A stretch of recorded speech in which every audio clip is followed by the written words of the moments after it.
এতদিন ইলিশ মাছ দিয়ে ভাপা খেয়েছি, ঝোল খেয়েছি, তবে আজকে একটা অন্য রকমের রেসিপি ট্রাই করলাম। ভাবলাম কেননা এই রেসিপিটা আপনাদের সাথেও শেয়ার করা যাক। Hello everyone, welcome to a brand new video of Bong foods. আর এই ভিডিওতে আমি আপনাদের সাথে দই ইলিশের রেসিপি শেয়ার করব। দই ইলিশ বানানোর জন্য আমি এখানে 8 পিস ইলিশ মাছকে খুব ভালো করে ধুয়ে নিয়েছি। আর এবারে মাছগুলো নুন আর হলুদ মাখিয়ে মিনিট 10 মতো ম্যারিনেট করে রেখে দেবো। এবারে সর্ষে গুঁড়ো গুলে নেব, আর এখানে আমি সানরাইজের সর্ষে গুঁড়ো ব্যবহার করছি।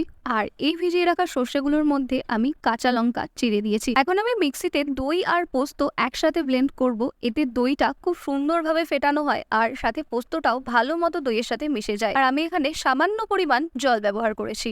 এবারে একটা কড়াইতে সর্ষের তেল গরম করতে দিলাম, আর তেলটাকে খুব ভালো মতো গরম করে নিতে হবে, না হলে একটা কাঁচা তেলের গন্ধ আসতে পারে। তেলটা গরম বসিয়ে দিয়েছি, আর আমি এখানে নুন আর হলুদ মাখানো মাছটার মধ্যে ভিজিয়ে রাখা সর্ষে গুঁড়ো, দই এবং পোস্তর মিশ্রণটা সাথে সামান্য হলুদ গুঁড়ো, নুন আর স্বাদ মতো চিনি দিয়ে ভালো করে মাখিয়ে নেব। এরপর মাছটা রান্না করার সময় আমি আর কোনো রকম কোনো নুন, চিনি কিংবা হলুদ কিছু ব্যবহার করব না। তেলটা গরম হয়ে গেছে, আর এবারে একটা একটা করে মাছগুলোকে কড়াইতে দিয়ে দেব। আর এবারে মাছের সাথে সর্ষে গুঁড়ো, দই এবং পোস্তর যে মিশ্রণটা মাখিয়ে নিয়েছিলাম সেটা কড়াইতে দিয়ে দেব। এক্সট্রা কোনো জল দেবো না, কারণ এতে কিন্তু আগে থেকেই জল রয়েছে।